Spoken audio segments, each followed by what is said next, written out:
नमस्कार साथियों, हमारे YouTube चैनल में आपका स्वागत है। हम हिंदी व्याकरण में विशेषण की अवधारणा कर रहे थे।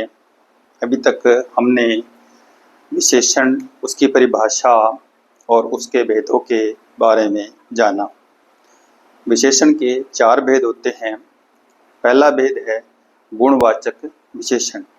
तो आइए गुणवाचक विशेषण के बारे में विस्तृत से जानकारी प्राप्त करते हैं। तो देखिए, गुणवाचक विशेषण परिभाषा देखें इसकी। जिस विशेषण से गुण, दोष, रंग, स्वभाव, दशा, अवस्था आदि का बोध हो उसे गुणवाचक विशेषण कहते हैं।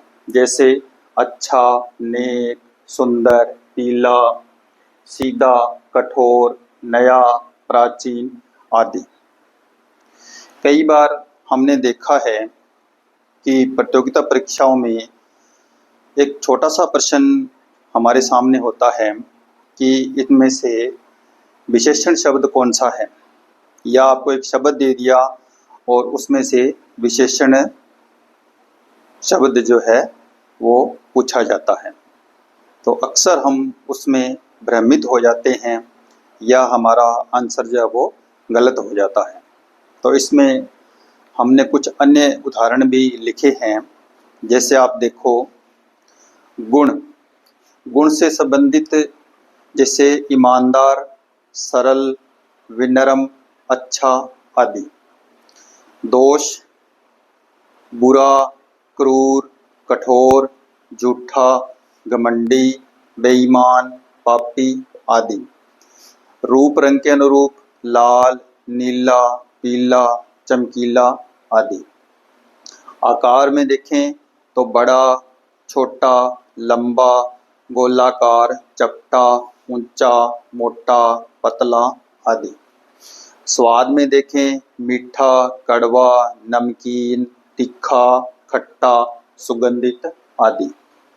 दशा में देखें दशा या अवस्था, स्वस्थ, कमजोर, हल्का, गरीब, रोगी, भारी, सूखा, बूढ़ा आदि। अगर स्थान की बात करें ग्रामीण, भारतीय, विदेशी आदि। काल की बात करें प्राचीन, नवीन, सायंकालीन, आधुनिक, वार्षिक, मासिक आदि। स्थिति, दिशा, निचला, ऊपरी, उत्तरी, पूर्वी आदि। स्पर्श में देखें मुलायम, सख्त, ठंडा, गरम, कोमल, खुरदरा आदि। ये गुण, दोष, रंग, स्वभाव, दशा, अवस्था, रूप आदि के मैंने आपको कुछ उदाहरण इसमें आप बताए हैं। इसके अलावा भी बहुत सारे उदाहरण हमारे सामने बचते हैं। तो आप इनको कंठस्थ करके रखें ताकि समय पर आपको ये काम आए।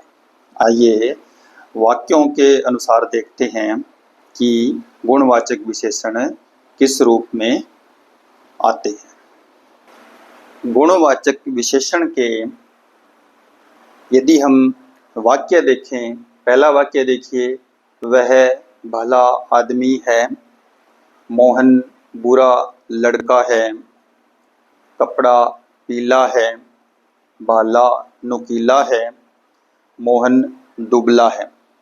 यदि हमें पूछा जाए कि इनमें से कौन सी विशेषता या विशेषण है, तो इसमें आएगा गुण बोधक। ये है। दूसरा, मोहन बुरा लड़का है, इसमें आएगा अवगुण। और तीसरा है कपड़ा पीला है, इसमें आएगा रंग। चौथा है भाला नुकीला है, ये है आकार।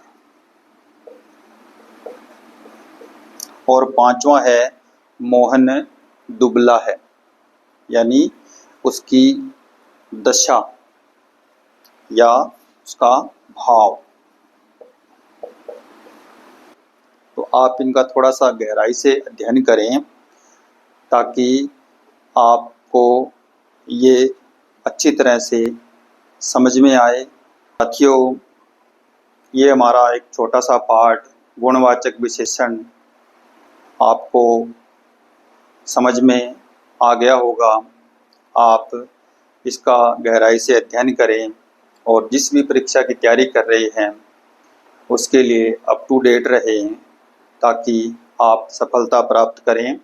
उम्मीद करता हूँ कि आपको ये वीडियो पसंद आया होगा। आप इसे लाइक करें, कमेंट करें, सब्सक्राइब करते हुए अपने दोस्तों के साथ में शेयर कीजिए ताकि वो भी इससे लाभान्वित हो। धन्यवाद।